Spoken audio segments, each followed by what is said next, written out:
Hello everyone and welcome yourselves back to the channel and here to talk about the F1 and Manchester United in the previous weeks. This is United Sports Talk Plus, Season 1, Episode 2. Hope you're all doing well and enjoying the current Premier League season or the current F1 season. There are going to be the two discussions today. We're going to be expanding this into plenty of things. I think going into next week, we're going to have a bit more structure to day, what's actually going to be covered. As I said, next season we'll cover the whole F1 season and the whole Manchester United season, as well as other stuff that I want to be involved in this. But if you're new, go check out the previous episode. Obviously, it covers what happens around that time. This is the culmination of Manchester United against Leicester, PAOK, Chelsea, and the past couple of weekends in F1. Give my thoughts and opinions of where I think the F1 standings are going to be and what I think Ruben and Ruud are going to be for the future of United. Enjoy the video, subscribe and like as always, and comment down below your thoughts. Enjoy. So, let's talk about Man United. Ruben has just stepped in as manager. Ruud van Nistelrooy has just stepped away after having four matches at United. 3 wins, 1 draw. Got the best out of Bruno Fernandes. He's brought the best out of Ahmad Diallo. Garnacho scored a wonder goal on the weekend. We beat Leicester 3-0. The goals were brilliant. The goals were excellent. Hoyland is still an embarrassment at this club. And I'd love to get the Lisbon guy, but I just don't see the point of us investing more money in another striker. It's like, Xerxes been poor, Hoyland's been poor, Rashford isn't getting the best. Ahmad and Garnacho are now forward players who are doing well. Garnacho's inconsistent. Diallo's finding form. You've got Bruno, Agate, Case, who've got that triangle in the midfield. We've got a good defence, 2 wing backs who could just go up and down. Oh, Nana's found form. Um, and yeah, we beat PAOK. We finally got a win in the Europa League and we drew to Chelsea. So it's been a fantastic past 3 games. Bruno Fernandes with the pen, but had Chelsea made better substitutions, they could have beaten us. Ruud didn't deserve to stay at the club in the sense of it was better for. I mean, I I would have kept him on a bit longer, but at the same time, it's like the Ole Solskjaer effect. If he had stayed and then not done well in the long run, we would have like, oh, why didn't we pick up uh Ruben?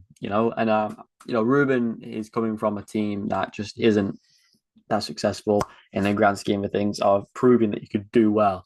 Ten Hag came from Ajax, and people thought he was going to be amazing. He failed.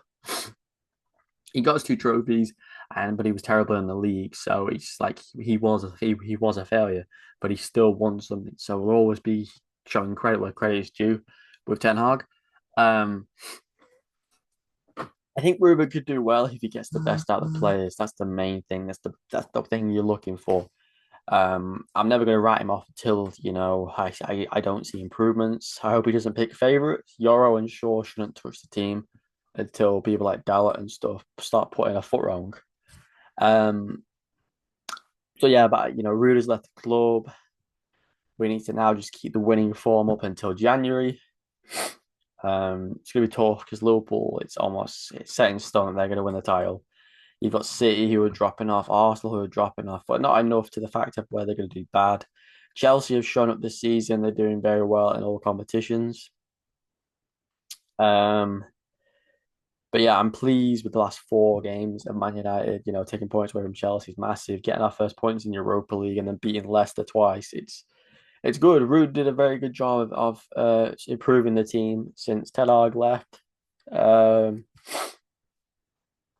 yeah, very happy. And the top of things, Ferrari, on F1 talks, Ferrari won back-to-back races, and in the past week in Brazil, they just didn't. It wasn't their race. It wasn't just their race. A lot of racers crashed and went off, and Sainz obviously DNF'd in the main race. But obviously, Leclerc, he did finish, he finished above Norris, he finished above Piastri, which was massive. I'll take that as a win. It was Verstappen's greatest race of all time. He was phenomenal to come from the back after getting a penalty and a 5 grid penalty that was. It was phenomenal racing, and to pull it back in those weather conditions, all the plaudits in the world. Verstappen deserves the title just on that merit alone. But yeah, credit to Leclerc for finishing higher than Norris when he did not the best in the qualifier. Credit to the Alpines who came second and third in the qualifiers as well. It was an amazing weekend, and I'm looking forward to Vegas because I think the Ferraris will get podium positions in between first and third. But overall, Man United on a good track. F1, I think Ferrari are going to finish third in both with Leclerc and Ferrari. I think Verstappen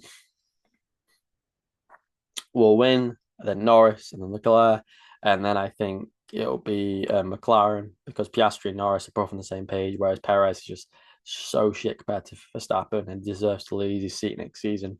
And they'll finish second. I think they might get above Ferrari. If Ferrari finish second, I'll be surprised. But again, like I said about McLaren, Leclerc and Sainz more often than not are like this, whereas Perez and Verstappen are like this.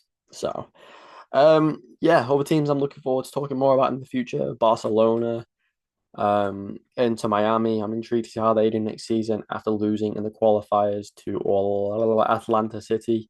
After beating them in the first one and then losing in the second and third, just goes to show you can't you can't always just put pressure on Messi and Suarez to show up. It's not realistic. And Mbappe not doing too great. Scott McTominay thriving at Napoli, and supposed talks that Mourinho wants to come to Newcastle. We'll see how the next week goes. As it goes into the international break, a lot of players have dropped out of the England squad, like Saka, Palmer, and plenty of old players, so they can stay fit for their respective teams. Are you excited about the upcoming games? Are you excited for internationals? Are you excited for the build up to Christmas?